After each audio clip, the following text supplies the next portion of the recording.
Good evening, everybody. Really great to see such a turnout at online events. Hopefully we can meet in person in the new year. As usual, special thanks to Dev Edmonton and Startup Edmonton for allowing us to use their platform for our presentations. They've been so welcoming. I can't thank them enough for all their support. If you guys don't know, we are actually gathering a bunch of meetups together in November to do a sticker distribution. So anybody who's interested in either receiving stickers, having their organization contribute stickers, maybe your organization can help to help us with the fundraising or with the distribution of the stickers, please reach out to me either through a meetup or leave a message in the YouTube chat, and we can talk about it after.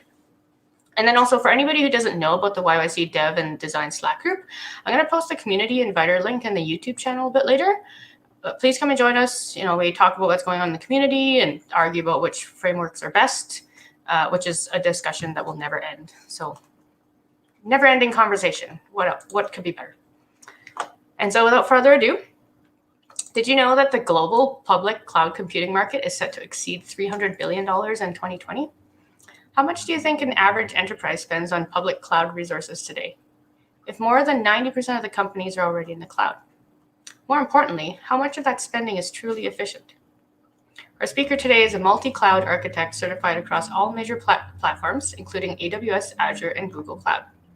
He is one of very few people on the planet holding all 12 AWS certifications. He has been in software development for 25 years and participated in the creation of Netscape Navigator, the birthplace of JavaScript and today's responsive web as we know it, as well as Java and IBM EIX, the IBM version of Unix. He's also worked in telecommunications and at one point was personally accountable for the uninterrupted operation of infrastructures that handled almost half of the world's text messaging traffic for more than 150 mobile network operators worldwide. As the champions of the Alberta software development community, we are playing a crucial role in the shaping of the future of our technology landscape. In the markets with fierce global competition, it is crucial that we are able to generate most value from the resources we have at our disposal, and in particular from our cloud resources. So let's hear about it. There will be a Q&A after the presentation, so please post your questions in the chat and we will address them at the end. Please join me in welcoming to the stage partner and principal architect with Lean Minds. I'm going to butcher his last name, so I'm just going to call him Roman. Thank you very much, Serene, for your introduction. I'm hoping that my presentation is on the screen. And thank you very much for finding some time to join me this evening. I hope that I will try to make it worth your while. I know that we have in the audience people with very different backgrounds. Many of them will probably know more than I know on the subject. And yet I would like to offer my view on what I think is important to keep in mind when we talk about cloud architecture, when we make our decisions about how we build stuff. And the background for this presentation is the conversations that we have as a part of Lean Minds that I have with startup founders, with people who are trying to go through the cloud adoption journey, maybe bring their applications to the cloud, maybe build a cloud native application. So to answer Serene's question, on average, and there are various estimates on the market, but overall, if you kind of average across different agencies like Gartner and some others, probably the ballpark would be that approximately $1 million per year is the average spend in the small and medium business segment, and $3 million a year is the average cloud spend, just the cloud spend for the enterprise. Enterprise is defined for this purpose as a company having 1,000 or more users. Another interesting piece of statistic is that almost 1/3 of the IT budget is allocated purely to the cloud. And like Serene mentioned, according to Gartner's estimate, by 2021, every year is going to be over $300 billion spent per year, or almost $1 billion a day. So it sounds like it's a great potential. It sounds like it's a great place to be in. But also with this great potential, what we see is that it also leads to great waste. And some example of that would be is that according to the leading analyst firms, there is at least $20 billion in direct waste. So this is the idling resources. This is when you spin up a virtual machine and you never stop it, and maybe you never use it, but it's there and it costs you maybe $50, maybe $500, maybe $5,000 a month, and that's the money that goes down the drain. as far as indirect waste goes, that's probably more, an additional $50 to $200 billion of indirect waste, which is caused by poor architectures, tools, or goals. And what I mean by that is that, and that's a huge number if you think about it, $200 billion, that's 2/3 of the overall spend. So how can it be that we could spend 2/3 of our resources, or maybe even more? Well, that's because sometimes we can choose the architecture that is not suitable to achieve the greatest value out of whatever business outcome we're trying to achieve. Sometimes we're using the wrong tool to address a legitimate goal. Let's say that we want to measure something somewhere, click-through rates, whatever the case might be. And maybe just because we hear some buzzwords, let's do machine learning, let's do artificial intelligence around it. But oftentimes, machine learning is not the right or the appropriate tool for a problem. If you can solve something algorithmically or directly, then machine learning is something that will not be the right choice of tool or methodology, and it could lead to you achieving their goal at a more expensive, in a more expensive manner, or it could be that you don't even achieve the right goal.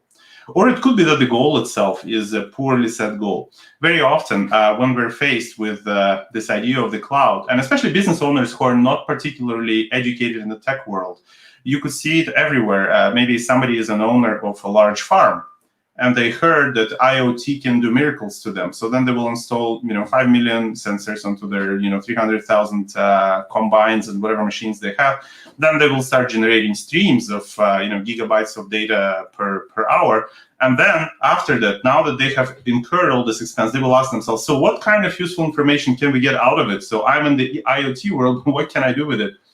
And many times, this scale of collecting the information and the scale of expense could probably only allow them to achieve very incremental, very insignificant improvements in whatever their operating expenses or maybe optimized maintenance. So sometimes there could even be a poor goal. And what we often see in the cloud world is that we try to do something just because we can, not necessarily that it makes sense. It's almost like it's a toy that is shiny and it's nice to play. Let's do machine learning, let's do AI. But if it's an entertainment that you're willing to pay for, that's fine. And if this leads to your client being acquired by another company because your client has too high operating costs on whatever they're trying to achieve, then that could be a less than desired outcome.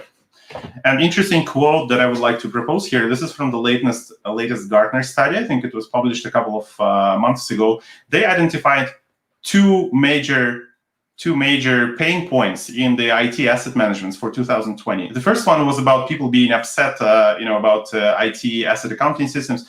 But the second major point is addressing the rapidly mounting issue of cloud waste. So the number two pain point of the CIOs right now is that they're starting to realize that, hey, we can throw a lot of money at the cloud, but are we being wise about how much we throw and what we do with this money? So that's important, that this is the quote from the research study, that there's the link as well. After this presentation, I'm going to put the slides up. Srini will help me put the slides up, and so you will be able to follow this link and read the full report. So to illustrate the point about the waste, or about how we can, how easy it is to spend money, I would like to refer to a very interesting case study. Those of you guys who have done some cloud training, you probably are aware, maybe you are the customers of a company called A Cloud Guru, or maybe a company called the Linux Academy. A Cloud Guru actually acquired its biggest competitor, the Linux Academy, about a year ago.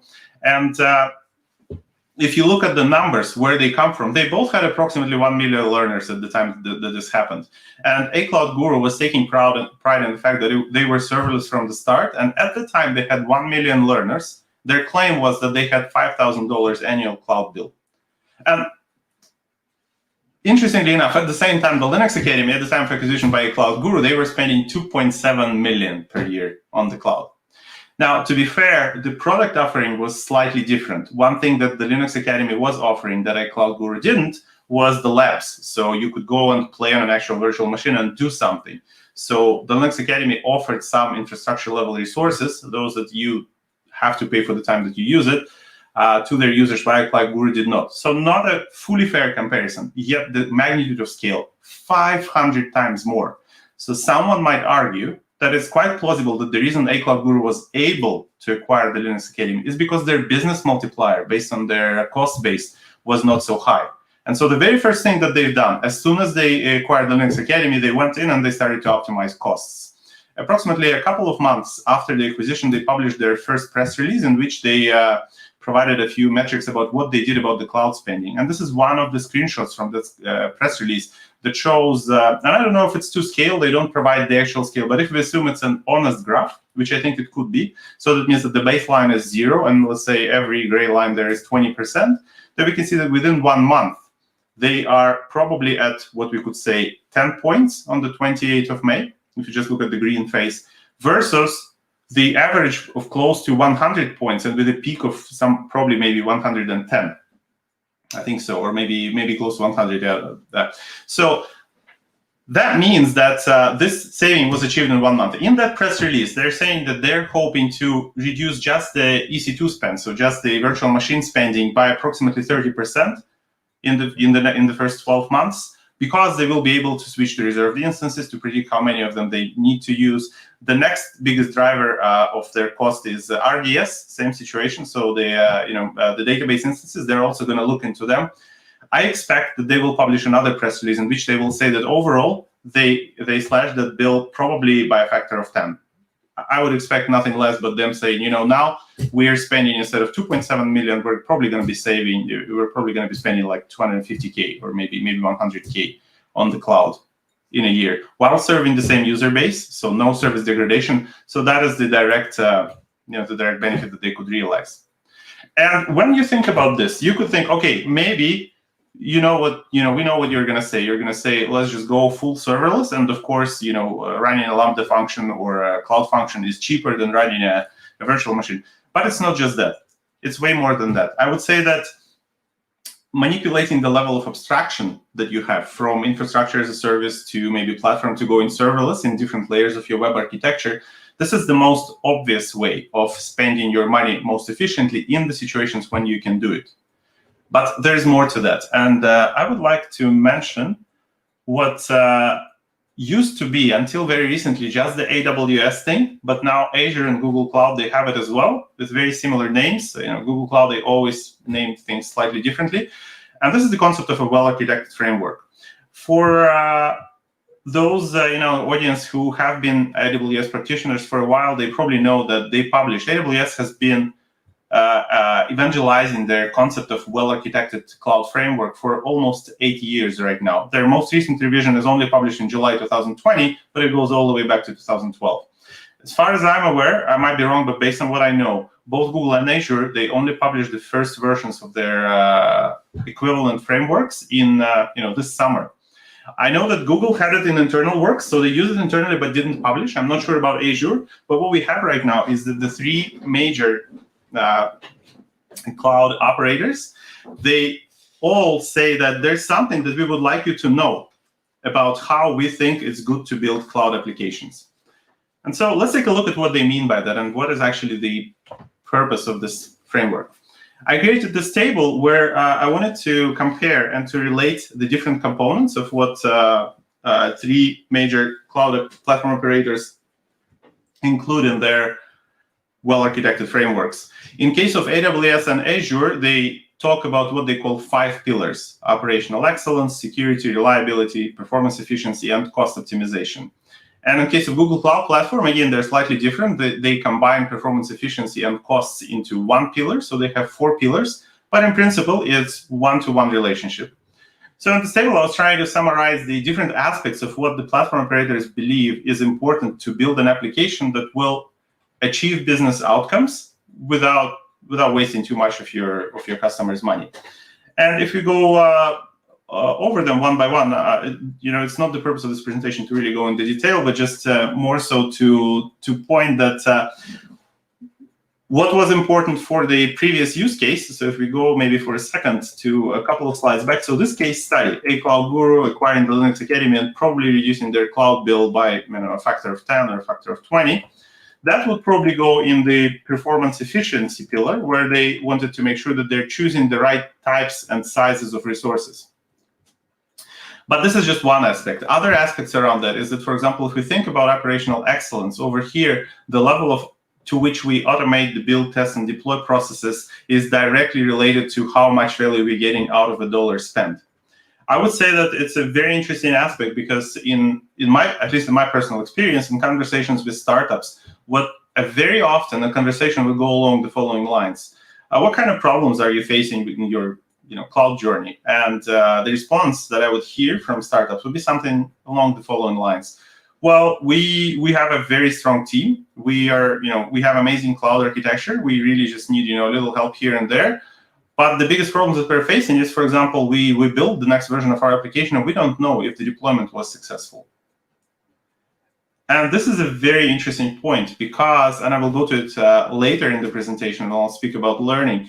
Because if you read something like maybe AWS curriculum for maybe certified sysops administrator or certified developer associate exams, they will tell right there, probably on page number 3, they will say, these are the 3 most common problems that our customers are facing. They're actually easy to solve, and this is how you solve them.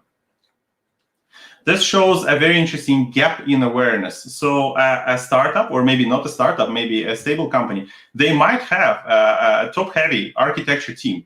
And yet, for some reason, the problems that they might be facing, and those that would be the impediments for them to realize the most value out of their cloud architecture, are the textbook problems. For whatever reason, most of the time what we hear, when we hear about bottlenecks with the cloud application, we talk about the traditional 3-layer application. Almost all the time, almost 100% of the time, it's the database that for some reason is not horizontally scaled, or maybe it's not fault tolerant. Maybe there is no redundancy built into it, and so it always becomes the bottleneck of the application sooner or later. For some reason, even though again there is a textbook or more than one textbook solution for that type of problem. So the operational excellence, different platforms define it in different words. The definitions that I provided on the slide, they're actually taken from documentation for those 3. Sometimes I reworded it to make it a little bit shorter, but those are the aspects that I like to talk about. Okay, they formulate them slightly differently. Maybe follow the principle of least privilege, the Google Cloud will say about the security. And then Azure would say follow the identity and access management best practices. AWS will just say, identify who is using your resources and manage access. But overall, they will all agree that somehow you need to protect and monitor your resources. And you would probably say, yeah, but that's obvious. Of course, this is what we do in security. Of course, what we do in operational excellence is we generate business value. An interesting part, though, is a recent exercise that we had in our firm in Lean Minds. And this is, we had an architecture that we actually built for a startup. And then we decided to do a review. So all of the 3 cloud platform operators, they offer in some form a well-architected review tool. It could be a questionnaire, it could be something else, where you are offered an opportunity to answer some structured questions along those pillars of well-architected frameworks and along the topics that are included in those frameworks. And interestingly enough, so our own application, which we believe that was architected fairly well, when we subjected this application, that application was built on AWS, so we subjected it to AWS well-architected review, and we actually identified quite a few potential gaps. Then the next step that we've done is we looked at those gaps and we decided for each one of these gaps, is it relevant? So we applied one of the strategies to measure risk, where we would say, is it likely that this gap is ever gonna affect what we're doing here? Is the reasonable concern? Is the plausible scenario that this is going to become a problem? Yes or no? And then the second aspect is, what are the consequences going to be if this risk actually materializes? And then the third one, so how much would it cost for us to actually fix or close this gap? And when we've gone through this formal exercise, the outcome was that we identified maybe, 20 gaps, and then we established that maybe 15 of them were not necessarily relevant gaps. Like, we made an informed decision to say, okay, yeah, that's fine. We identified it, and here I signed saying that on the risk measurement basis, it's we should not be worrying. We should not be worrying about it. But then for 3 or 4 areas, we realized that those were the areas where our architecture, we just didn't even think of that type of a problem that we could face. And it was not a very plausible problem. In fact, AWS, in their own architecture recommendations, they say, normally you wouldn't plan for this scenario. However, we felt like maybe we still should. And so the result of this exercise was actually a 3 or 4, maybe 5 areas where we wanted to re-architect or enhance our application the way that those were taken into account. So usually platform operators, they would normally suggest that somebody with a professional level certification, so maybe Azure Solution Architect Expert or Google Professional Cloud Architect or AWS Solution Architect Professional would be the person who conducts the well-architected review and then puts their signature in the document saying that we have identified all the shortcomings and we either address them or have a plan to address them or we decided to ignore them. But nothing prevents anyone. You don't have to have any certification or whatever. It's really just a simple questionnaire. The only thing that you need is being able to understand the question, apply the question to your architecture, and make a decision. Is it relevant? It may seem a little bit like a bureaucratic exercise, but from our practical experience, when we started doing this with our architecture in the company, we find that the outcomes, they're worth the time, maybe the half an hour, 1 hour, or several hours that you spend on this exercise. So going briefly over the other aspects of this or other pillars of this well-architected platform, in the reliability pillar, all of them speak about the ability to recover from failure in different forms. And some of them speak to specific design patterns, maybe scale horizontally. And if you do so, do it across the availability zones and ensure that you plan for tolerance for failure in the sense that, what happens if one of your instances goes down, if you use infrastructure as a service, for example. Do you want to allow some performance degradation over there? Many choices that you can make in this area, they're a balanced type of choices. For example, if you think about deployments, do you want to do a blue-green deployment where you practically double your infrastructure and double your costs for the time of testing, or do you want a more aggressive, more risky approach, maybe a canary or something like that, that incurs less cost, but also a little bit more consequence if something doesn't go right. In performance efficiency, this is pretty much what A Cloud Guru is doing to the Linux Academy by replanning their resources. And so their first and second steps were to assess how they're purchasing RDS and EC2 instances. I believe that they both are on AWS at the moment. But the second step that they will make as soon as they're finished over there, they will see how much of that they could take maybe serverless, or maybe how much of their infrastructure as service resources can be replaced with containers, or some other such solution that would allow them to get more performance relative to the money they spend. So I could probably see the reason why Google Cloud Platform decides to combine those pillars into two. If we speak about AWS and Azure take on those two, the performance efficiency, they strictly speak about things like the right type of resource for the job, the right size of resource for the job. So maybe if you're doing a particular machine learning task, depending on the algorithm that you're using, some of those algorithms could benefit from, some of them are GPU bound, some of them are CPU bound, and choosing the right resource could actually have a significant dramatic impact on both the performance in absolute terms and the cost in absolute terms. Because, you put a massive CPU type instance on a GPU bound workload, and then you get very little out of a very expensive machine. And so for cost optimization, which Azure and AWS separate in a distinct pillar, they talk here about costs not necessarily always related to resource types and sizes, but something like, it could be a planning thing. Do you use reserved instances versus maybe spot instances? Or what kind of reservation do you need for a particular workload? Maybe if you run some EMR workload or some cluster compute where you have a ton of worker nodes and you don't really care how many of them you have at any given point of time, maybe you want to use spot instances over there to make that whole thing cheaper for you. Or another way, and again, we're talking here a little bit slightly in the performance efficiency role, but let's say if we use AWS as an example, certain tasks could be implemented in actually all cloud platforms. You can probably solve many tasks in many different ways. And sometimes you could have a choice between, well, I'm having this warehousing type of thing that I need to do, and I could use maybe Redshift, and I could also use EMR. Can I achieve the desired outcome with both of those solutions? Most of the time you can, but would one of them usually be way more expensive than the other? For sure. And so then making the right choices in the sense of how do you provide the minimum or the adequate functionality required without overkilling on the resource is a very important cost optimization principle. So those are the pillars, but again, this is not the purpose really of this presentation, but I think it's an important awareness point because many architects, they're just not aware that this thing exists. Especially, for example, if you take Europe as a region, it's almost it's pretty much dominated by Azure. And so because Azure only published it the first time, I believe, in July 2020, I would imagine that architects who have been 100% Azure, not exposed to other platforms that have published in the past, maybe they wouldn't be aware of the fact that there is a way of structured thinking about how you can subject your architecture to sort of an audit, I would say. And will it stand this audit? What can you improve? So very useful tool. I highly recommend, if you're not aware of it, be aware of it and maybe see if you can use it and if you find it useful for yourself. So, and here I wanted to talk about one thing. It's different cloud platform operators or developers. They formulate it slightly differently, and I will use the wording from one of them. And in some form, they say that this is important for security and for performance efficiency and for operational excellence and for reliability, pretty much for everything. And that is, they formulated something like this: avoid previous generation technology.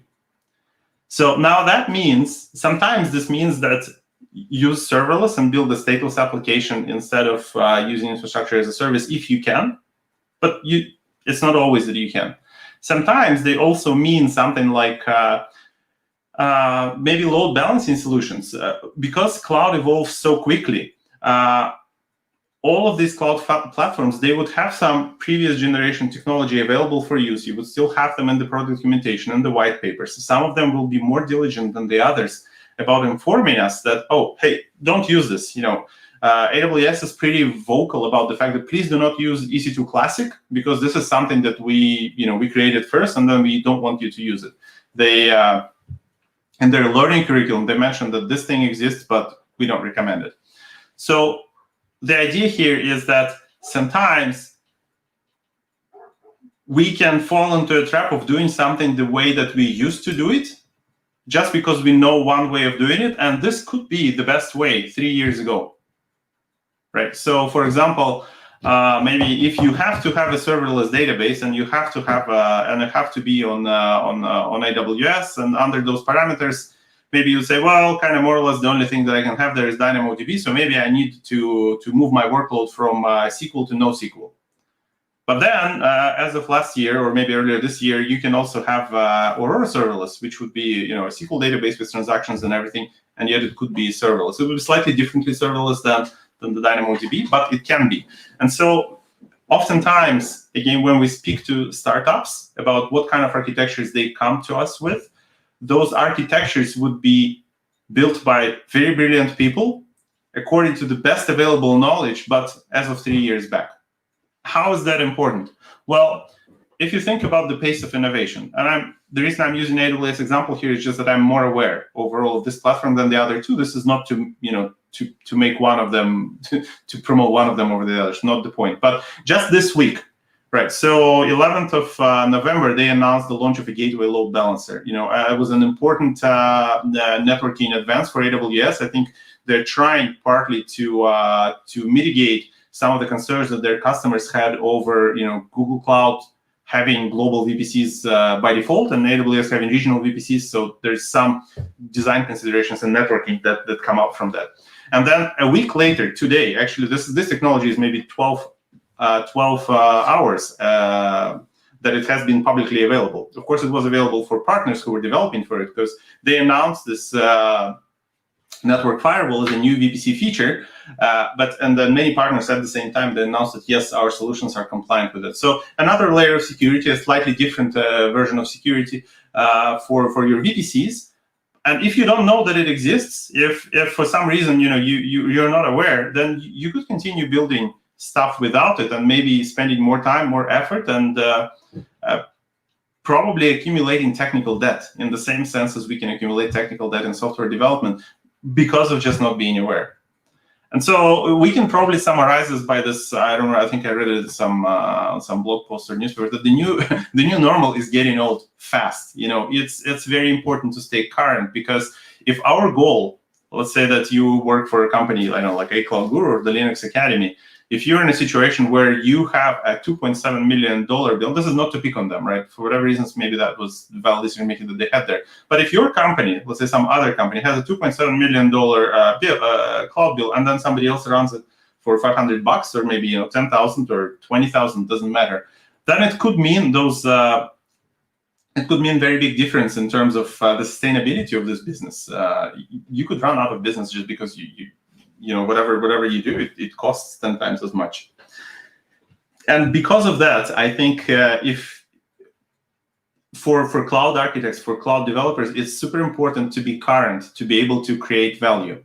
If you take, for example, let's say that container-based solutions, and this is not again to promote or anti-promote containers as a design pattern, but let's say in situations when you can only choose between infrastructure as a service and containers, most of the time for most workloads that you can move to containers, you would say containers would be a more performance efficient resource in the sense that you will get more by spending less money, and you will also be more responsive, and it will be so much easier to scale and everything, right, and decouple. But at the same time, while not everything can be moved from containers to serverless, if it can, then all of a sudden you no longer need to manage a lot of stuff that you would have to, both in container and in infrastructure as a service type of thing. You would have to, in most cases. There are some, modern container infrastructures that can be scaled down to zero. For example, with Google offers such capability. But generally speaking, serverless is the most granular way of paying for your resources. What if you're only paying for, your function invocation? So what could be the most value generating solution 3 years ago could easily be something that is 100 times more expensive than your competitor today. And so it's super important. I think it's super important to be current, to keep creating value as our responsibility towards our customers as cloud architects. And this brings me to sort of the next point of our conversation. And this is, so where do you get this information? How do you structure this learning? And I would like to stop at one particularly interesting claim that I often read on LinkedIn. So my feed on LinkedIn is full of, some people saying, oh, I passed this other exam. I did a lot of hard work. Please cheer me. And then some people would cheer this person. Some people would say, hey, you know what? Your certifications prove nothing. You just sat the night. You just read something. You memorized some answers to questions. It's only the experience that counts. Very popular claim that is quite discouraging, I think, for some learners. And I would like to discuss it for that reason. So some of the facts that I will bring to this equation is, number one thing, well, first of all, I've only seen this claim for people who don't go through those certifications. It's usually the people who don't do it, who believe that, for example, you can just sit the night there and learn some answers to questions, and there you go. Here's the badge that is worth nothing. I know entry-level certifications, maybe Azure fundamentals, they are very wide and very shallow. So it is important that you can memorize service names. Sometimes they say that it's the identifier level of cloud knowledge. So you need to be able to understand, if you're a part of a conversation about the cloud, when somebody says, well, we have this EC2 and RDS and Lambda and DynamoDB or whatnot, you kind of need to understand what these terms means. And so that's the purpose. And maybe at that level, it's important to memorize some stuff. However, if you go to some serious exam, and for example, I would say advanced networking is an example. By many people believe this is the hardest exam in the whole IT industry overall, because I think Cisco exams are pretty tough, but I never tried any of those, so I couldn't compare. So in that exam, the scenarios are so complex that memorizing doesn't make sense. You actually have to diagnose specific situation. You have to design a solution in your head.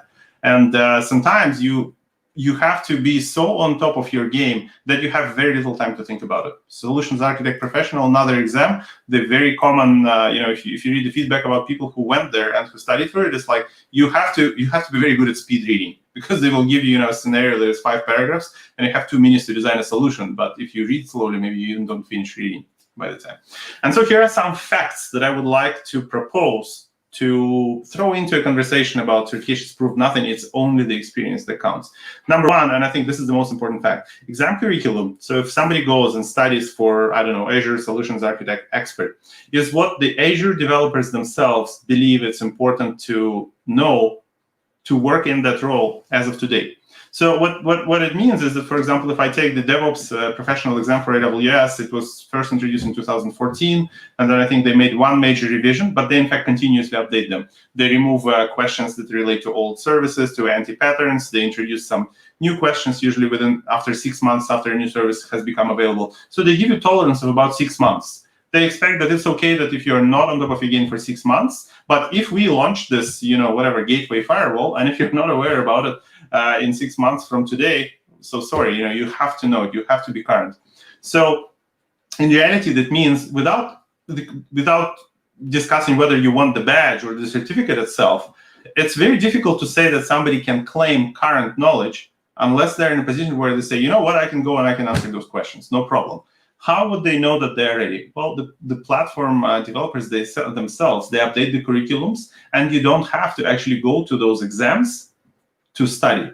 So, and this comes to here I come to the third point in my list that I call facts, is that the value comes not from the fact that you have a badge on your resume. Nobody is going to hire you, I think, just because you have, I'm this and that on your CV. But what's important is the kind of conversation that you can support, the kind of value they can bring into this conversation. So the value really comes from the knowledge. It's almost the same as going to the university. And I know that, it's not a requirement. We can be great practitioners probably without going to the university. But at the same time, what is more valuable, the things that you learn in the college, or the fact that you got a piece of paper that says, maybe you're magna cum laude or whatever, and this and that? To me, I think it's the knowledge. It's the knowledge that you can apply and the knowledge that you can use to solve real business problems. And maybe it's this knowledge, you read the product documentation and you figure out that, for Lambda, maybe, the first 1 million invocations per month is free. So how about I start building serverless? This is what the acloud.guru guys were doing. They went fully serverless from the start because they realized all they needed is really static knowledge for their video assets and then some user management out there. And so they went serverless, and by the time they had 1 million learners, their claim is their cloud bill was $400 a month or $5,000 a year. So those could be the consequences, the outcomes. And then also another interesting point is kind of the question that I sort of like asking is, and this is not to say that experience doesn't matter. Experience absolutely matters. Of course, an experienced architect is much, much more capable than an inexperienced architect. But let's say you have to have a heart surgery, or your loved one, somebody who you care much about. If you had to choose between two heart surgeons, and one of them would have just the experience, and another would have the experience plus also maybe a piece of paper that confirms that he was actually studying it in a structured manner, that he went through the curriculum that was current according to whatever the Association of Heart Surgeons there is. That would be, I think, a very strong piece of evidence that this person, for example, at the very least, took interest about what is important to know in this field. Whereas if we just rely on experience, maybe we end up being in a situation that something has changed in the world, but we never learned about it. And this is what I'm saying here is not to say that experience doesn't matter. That is not the message. The message is more to say that sometimes we see a lot of negative talk about people who go to certifications exam, they're useless type of thing because we need to be experienced. Yeah, but nobody says that people who go to certification exams don't have experience. So what I think is, I guess my message here from this slide is that don't get discouraged. If you're thinking about, should I study for Azure Solutions Architect Expert, or maybe Google Professional Cloud Architect, or AWS Solutions Architect Professional, don't be discouraged by people who will be saying posted a negative comment on your LinkedIn, like whatever, I don't care about your badge. Sure, but you don't need to care whether they care or not about your badge. What would be important is that if you go through that curriculum will be current, will cover all the services that are relevant up to, at the very least, the last 6 months. And then when you go through all that training curriculum, you will know that you know everything there is for the platform operator to say that as of today, you can build the best solution that is possible. And then, of course, it will never stop. So as an example, I would like to propose here, let me see. This is the definition. So most of those cloud platforms, they move to, I think the website is called youracclaim.com. So when AWS certificate, so this is the description of a badge that AWS gives for the Certified Advanced Networking exam. And so if we read it, it says that this is what AWS say themselves. They say that if you see a person who has passed this exam, then we believe that they are able to do this and that they're able to automate AWS networking tasks based on business needs. They're able to design and implement AWS and hybrid IT network architectures at scale. And I would like to tell you that even within the AWS organization, having this badge is a big thing. You could have networking solutions architect working for the company who are still working on getting the certification. So it's not something, and inside cloud operators, so if you go start working for Azure, for example, inside Microsoft, the expectation will be, let's say you join them as a solution architect, the expectation will be that you will eventually be fully certified on Azure. With Google Cloud, it would probably be the same. With AWS, it's the same. It's not something that they would put on your, I guess, recruitment letter, like you have to do it. But internally in the team, they would expect, hey, you joined the team, you're now building solutions for our customers. So, prove, study and prove. And so again, if inside the organization they think it's important, it's valuable, it's critical that their solutions architect know it, I think it kind of suggests that maybe it's relevant for us as well, people who work outside those organizations. And if somebody in today's audience actually works for a cloud platform, I'd be very happy to hear your comments. Is it true or not? But based on what I hear from people who work in those organizations, that's exactly the case. So how do we learn? And I would say that there are a couple of big groups of resources that we can use for our learning. One of them would be what I would call platform resources. And this is what the platform operators suggest themselves to use for learning. So they would usually prioritize it in exactly the order that is here on this slide. They would say the most important resource for you should be the official product documentation, which they try to keep keep updated online. So if there's a new revision, they would always favor web link over a PDF file that you can download. And they do, for example, the well-architected framework itself for AWS is the eighth revision as of today. So the next thing would be white papers, and the third thing would be the platform blog posts. And what I mean by platform blog posts is the blog posts on the Azure blog or Google Cloud blog or the AWS Cloud blog themselves. Platform operators have certain standard in terms of the currency of their blog posts. So usually they expect that if they allow themselves to write something in their blog about maybe how do you architect this or this, how do you process some multimedia in this certain fashion, they would normally expect that what is written in this blog would probably be current for at least a year. So if you see a blog post from Azure that is from 2012, it's important to know that Azure themselves did not expect this to stay current until today. But if it's within the last 12 months, you can have a very good level of certainty that yes, they still mean it.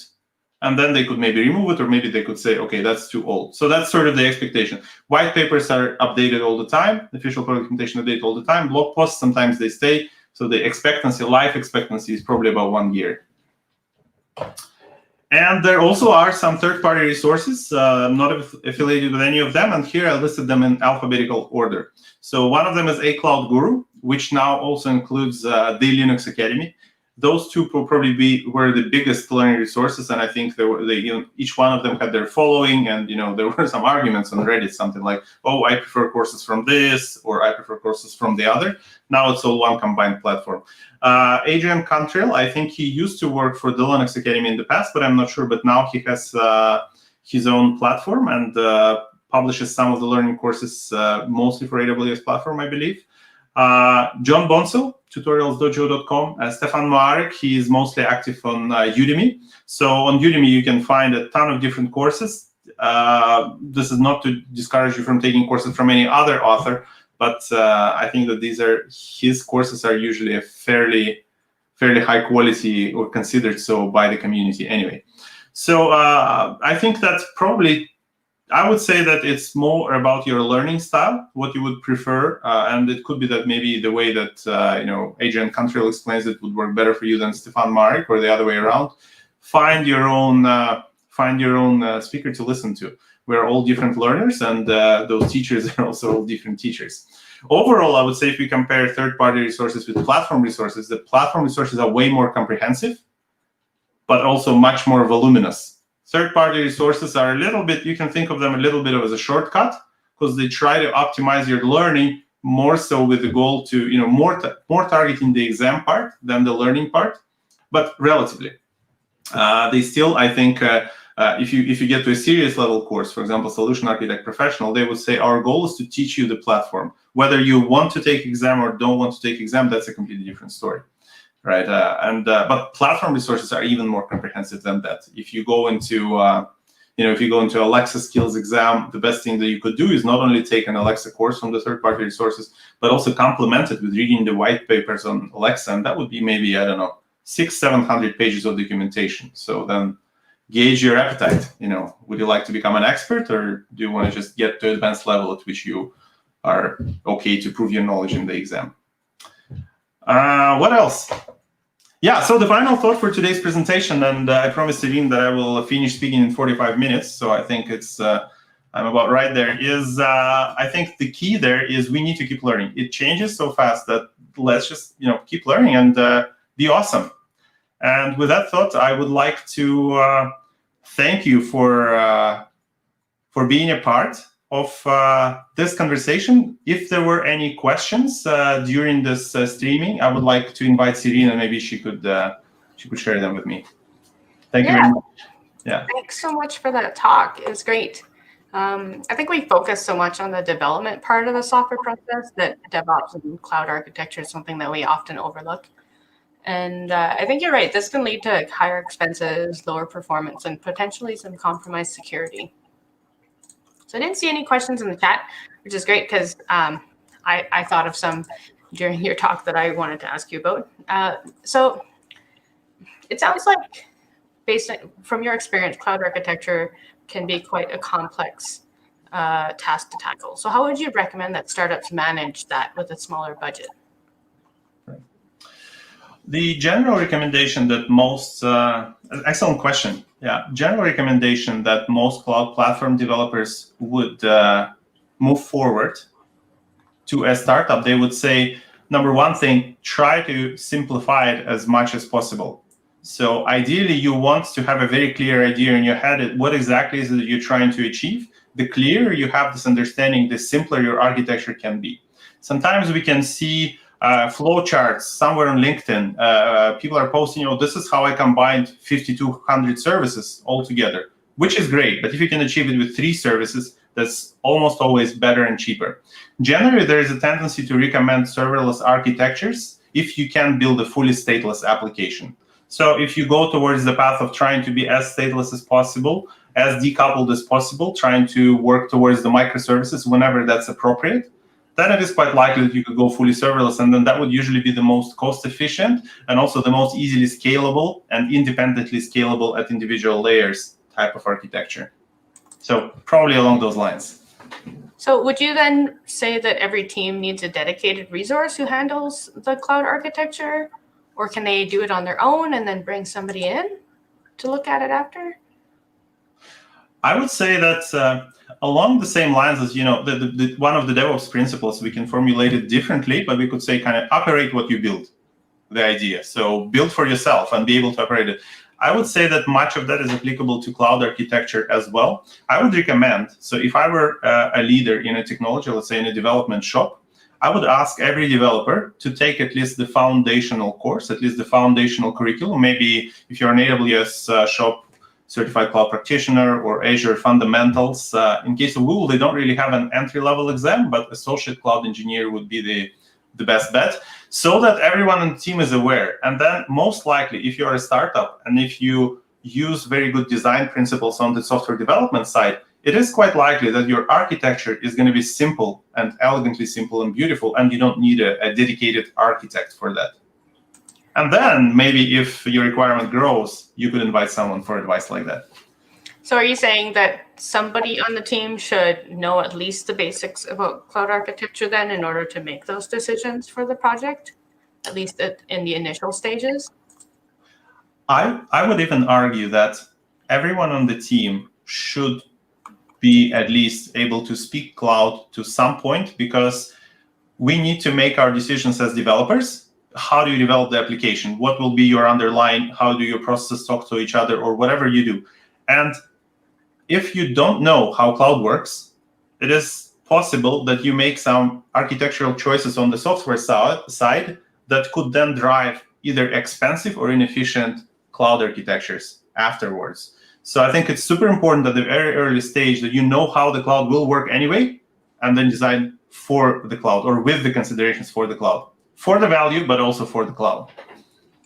So then at what point would you want to bring somebody in? Are there certain indicators or, I mean, in code, we'd say there are code smells, right? Are there like cloud smells? There are sometimes there are cases. So when you perform a migration, let's say you have to move something to the cloud and you need to make a decision: is it a lift and shift? Do you have to redo something about the data side? Do you have to re-architect the whole architecture? The consequences of those kinds of decisions are best understood actually with a dedicated group of architects. If you are a multi-billion-dollar company and you want to move your data from mainframe into the cloud, most likely you would actually want to speak with a group of architects where there could be a networking specialist and a data analytics specialist, so that they can all weigh into what would be the least consequential way of moving that to the cloud, and also the one that would bring the most value. If you are a startup, I would say that my preference would be actually build that architect from within. It's the same way as you would have your principal engineer that eventually has a good chance of becoming a CTO when your startup gets into stage B funding or whatever. I would say that in your DevOps team, you will have someone who is interested in the cloud just one bit more than the others. And maybe that's your future cloud architect. Do you know of any products that can help you to optimize your cloud resources? Or is this kind of somebody has to look at it? I know you mentioned a product, and then I thought you had mentioned some kind of a SaaS product, but I missed the name. It is a very, very interesting question, and it's actually, this topic deserves a whole full-scale conversation. But I would, to try to sort of stay within the constraints of what we have here, I would like to say that this is tightly related to the question: should we be cloud agnostic, or should we design for one specific cloud? And the answer to this question is generally it depends. So if you can make your software architecture simple enough, for example, you make it fully stateless, you go fully serverless, under those circumstances, it probably doesn't matter on which cloud you deploy. Google Cloud, Azure, Alibaba, Oracle, AWS, they will all offer very comparable solutions with very comparable cost and performance characteristics. However, there is an opposite side of the spectrum. Let's say you have a typical task, which is something like very cloudy. Let's say you have 10 billion emails and you want to somehow ingest this somewhere, and you want to ensure maybe a real-time full-text search capability. Let's say you want to build a new Google Mail, Gmail type of thing, right? So the reference architecture for this solution for AWS, for Azure, and for Google Cloud would be completely different. So no third-party product, like maybe Terraform is a sort of supposedly cloud-agnostic product for multi-cloud deployments. No additional level of abstraction will help you, because the roots of your solutions would be different, because the type of database that Google Cloud offers for this type of deployment will be very different from what AWS offers. So the solution would be fundamentally different. I would say that there is no universal answer to this question, and in choosing whether you want to use a third-party tool or a cloud-native tool, so let's say Terraform versus CloudFormation in case of AWS, the answer would be, does the additional level of abstraction make it, do you benefit more from making things simple than you lose anytime you raise the level of abstraction? Because every time you raise the level of abstraction, there will be some cost to it. It will not, the generic solution will never be optimized for a single platform. And so for simple architectures, generally it's okay. For complex architectures, probably in many cases, it's easier to stay cloud native and not use third-party tools. But every case has its merits, I guess. Yeah, that's interesting. I think I'd really like to look into what some of the third-party tools are that have tried to abstract the architecture and kind of be cloud agnostic, because I think at least with the clients that we work with, they're often very small stage startups, and we want to design something for them that's cost effective where they are, but is also puts them into a good position so that they can scale reliably as they grow.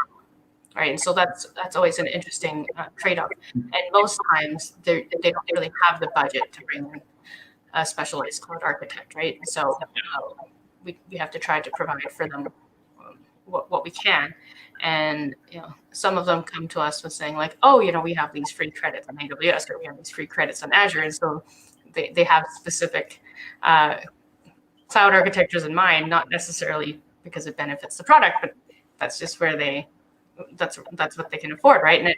And that's totally reasonable. So so thank you for the talk. I didn't see any questions in the chat, but lots of your supporters there who are really happy to see you again, I think, from Evolve U. So that's great to see them coming out. I'm going to grab the link to the presentation from you that I can post in the meetup, and hopefully it has your contact information on there for anybody who has any additional questions. Yeah, absolutely. I will send the slides to you. There will be a link to my LinkedIn profile. So if anyone is interested, please approach me with additional questions. I'm always happy to have this conversation. Serene, thank you very much for having me tonight. And to all the audience, thank you very much for choosing to be a part of this conversation tonight. Thank you very much. Thanks, everyone, for spending your Wednesday evening with us. And we won't be having a meetup in December, but hope to see you again in January. Later this week, I'll also be sending out a newsletter to our mailing list with a bunch of companies in Calgary and in Edmonton that are hiring. So if you're not already subscribed to that newsletter, please join us and also come hang out with us on the Slack. We help people with dev questions and help people find jobs and just all around have a good time. So it was great to see everybody, and we'll see you guys next time.